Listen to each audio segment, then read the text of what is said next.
Curioso relato, donde la magia se convierte en voz.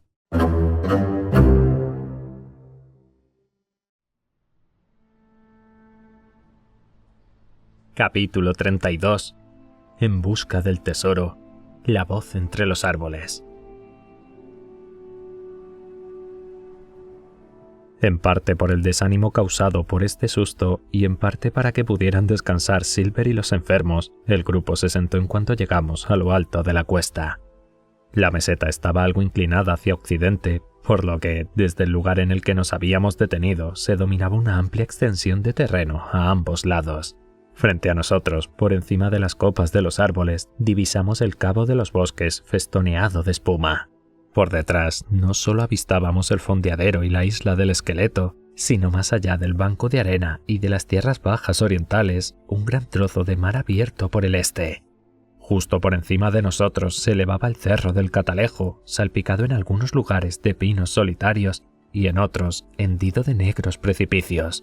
No se oía sonido alguno excepto el del lejano oleaje que ascendía de la costa circundante y el zumbido de los innumerables insectos del monte bajo.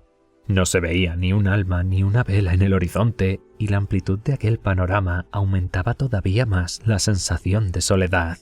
Cuando se sentó, Silver efectuó algunas mediciones con la brújula y luego dijo: «Hay 3 árboles grandes en línea recta con la isla del esqueleto. Supongo que, con estribaciones del cerro del Catalejo, se refiere al punto más bajo que se ve allí. Ahora, dar con el botín es un juego de niños. Casi me apetece comer primero». «Pues yo no me encuentro bien», gruñó Morgan. «Solo con acordarme de Flint, no sé qué me ha pasado, me he puesto malo». «Pues hijo, da gracias a tu buena estrella de que esté muerto», dijo Silver. «Era un demonio asqueroso», exclamó un tercer pirata estremeciéndose. «Y además tenía la cara toda amoratada». «El ron acabó con él», añadió Merry. «Amoratado, sí. Yo creo que estaba todo amoratado. Esa es la palabra».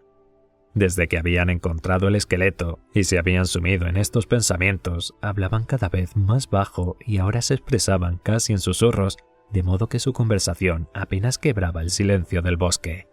De repente, en medio de los árboles que teníamos delante de nosotros, una voz fuerte, aguda y temblorosa entonó el conocido estribillo. 15 hombres sobre el baúl del muerto, yo y una botella de ron». Nunca he visto a nadie más espantado que aquellos piratas. El color huyó de sus rostros como por arte de magia. Algunos se pusieron en pie de un brinco, otros se agarraron como lapas al que tenían al lado. Morgan se arrastraba por el suelo. «¡Es Flint! ¡Mal rayo!», gritó Merry. La canción cesó tan abruptamente como había comenzado. Se quebró como quien dice, en el medio de una nota, como si alguien le hubiera tapado la boca con la mano al que cantaba. Como venía de lejos, a través del aire soleado y transparente de las copas de los árboles, me pareció que tenía un tono ligero y dulce, por eso me extrañó tanto el efecto que les hizo a mis compañeros. «Vamos, no puede ser», dijo Silver, pronunciando a duras penas estas palabras con los labios resecos. «Poneos de pie y listos para virar. Esto es muy extraño y no consigo identificar la voz, pero será alguien que quiere gastarnos una broma. Alguien de carne y hueso, con toda seguridad». Iba recuperando el valor según hablaba y con él algo de color en el rostro. Los otros empezaban a responder a sus palabras de ánimo y se les iba pasando el susto cuando se volvió a oír la misma voz. Esta vez no cantaba, sino que llamaba a lo lejos tenuemente, y los barrancos del cerro del Catalejo devolvían cada vez más débil el eco de sus palabras. «Darby McGraw», gemía la voz, pues a gemidos era a lo que más se parecía que el sonido. «Darby McGraw, Darby McGraw, Darby McGraw». Una y otra vez, y otra más.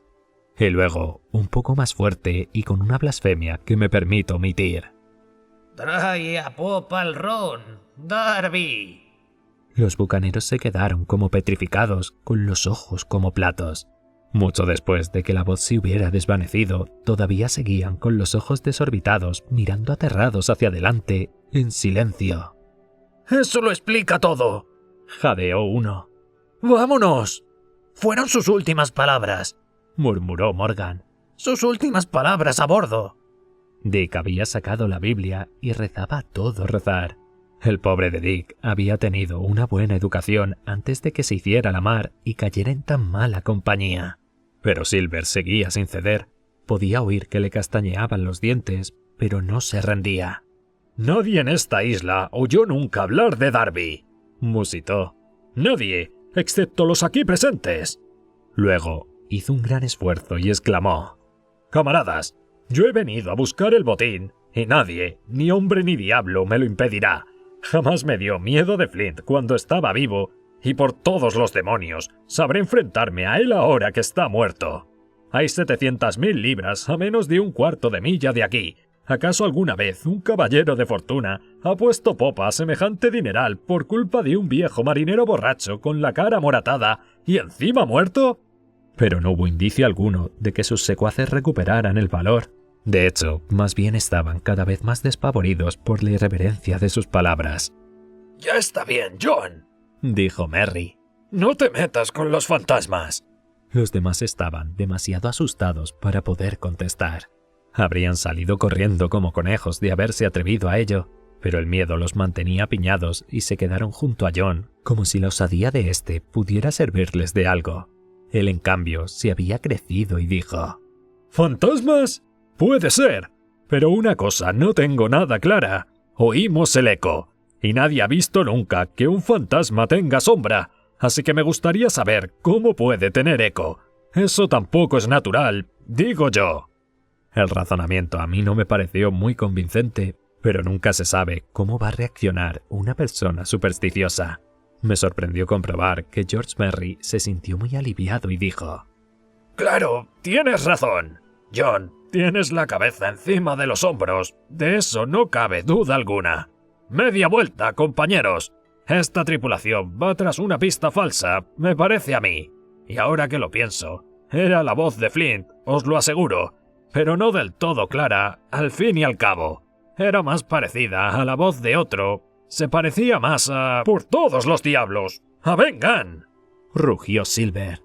«Sí, eso es», exclamó Morgan, poniéndose de rodillas. «Era Ben Gunn. Yo creo que eso no cambia nada, ¿no?», comentó Dick. «Tampoco Ben Gunn estará vivo, no más de lo que lo estará Flint». Pero los marineros más viejos acogieron esta observación con sorna y Merry exclamó: «A nadie le asusta Ben Gunn, vivo o muerto, a nadie le asusta». Era asombroso ver cómo habían recobrado el ánimo y cómo había vuelto el color a sus rostros. Al momento estaban charlando y de cuando en cuando aguzaban el oído. Al poco rato, cuando se convencieron de que ya no se oía nada más, se echaron al hombro las herramientas y emprendieron camino. Merry por delante con la brújula de Silver para no desviarse de la dirección de la isla del esqueleto. Había dicho la verdad. Vivo o muerto, a nadie le asustaba Ben Gunn. Dick era el único que, con la Biblia en la mano, seguía echando temerosos vistazos a su alrededor a medida que avanzaba. Pero nadie le secundó, y Silver incluso se burló de él por las precauciones que tomaba. «Ya te lo advertí», le dijo. «Ya te advertí que habías echado a perder la Biblia. Si no sirve para jurar sobre ella, ¿cuánto crees que daría por ella un espíritu? Ni esto». Y chasqueó sus dedazos deteniéndose un momento, apoyado en la muleta. Pero Dick no se tranquilizó. De hecho, no tardé en darme cuenta de que el pobre chico se encontraba muy mal. Acuciado por el calor, el agotamiento y el susto, la fiebre, según había vaticinado el Dr. Livesey, le estaba subiendo muchísimo. Daba gusto andar por aquel terreno despejado en la cumbre.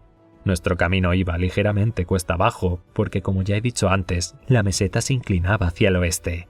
Los pinos, grandes y pequeños, crecían muy dispersos.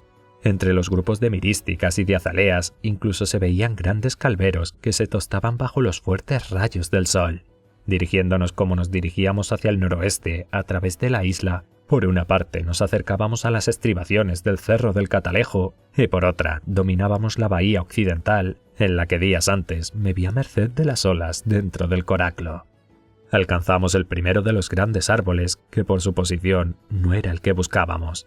Lo mismo sucedió con el segundo. El tercero se elevaba hasta casi 200 pies por encima de la espesura del sotobosque. Era una especie gigante con un fuste rojizo del diámetro de una choza y que proyectaba a su alrededor una sombra tan ancha que en ella podría haber hecho maniobras toda una compañía. Se podía ver fácilmente desde el mar, tanto por el este como por el oeste, y podía haber servido como referencia en la carta de navegación. Pero no fue su tamaño lo que impresionó a mis compañeros, sino el saber que en algún lugar bajo su amplia sombra estaban enterradas 700.000 libras de oro. La idea del dinero, cuando se fueron acercando, disipó todos sus anteriores temores. Con los ojos encandilados y los pies cada vez más rápidos y ligeros, tenían el alma pendiente de aquella fortuna que significaba toda una vida de caprichos y placeres, la que les aguardaba a todos ellos. Silver avanzaba dando saltos con su muleta y gruñía. Las aletas de la nariz se le abrían y se estremecían. Blasfemaba como un poseso cuando las moscas se posaban en su rostro acalorado y sudoroso. Tiraba furiosamente de la cuerda por la que me llevaba atado y de cuando en cuando volvía los ojos hacia mí y me lanzaba una mirada asesina. Desde luego, no se molestaba ni lo más mínimo en ocultar sus pensamientos, que yo leía como si estuvieran escritos. Ante la inmediatez del oro, lo demás quedaba olvidado. Su promesa y la advertencia del doctor eran agua pasada. No me cabía la menor duda de que esperaba desenterrar el tesoro, encontrar la Hispaniola, apoderarse de ella al amparo de la noche, degollar a todas las personas decentes que había en la isla y hacerse a la mar como lo había previsto inicialmente, cargado de crímenes y riquezas.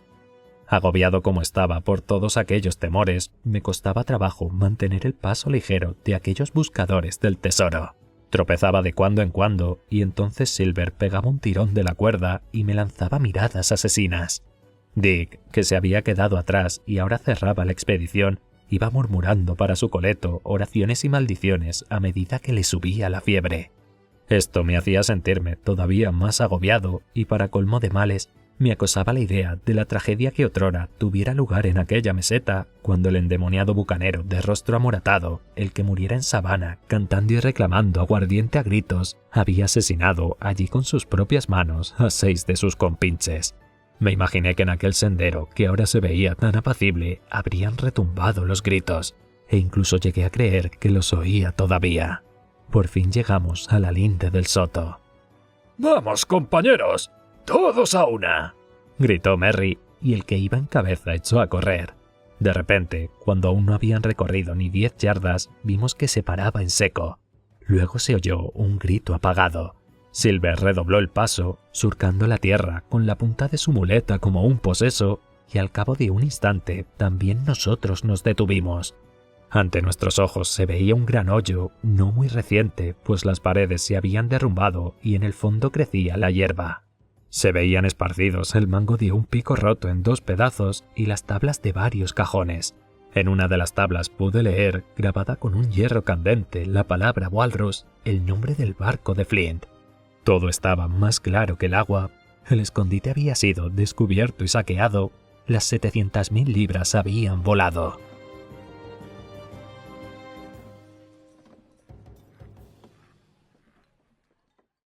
Si esta historia te ha gustado, te invito a darle like, suscribirte al canal y compartirla con otros amantes de los relatos clásicos. Curioso relato, donde la magia se convierte en voz.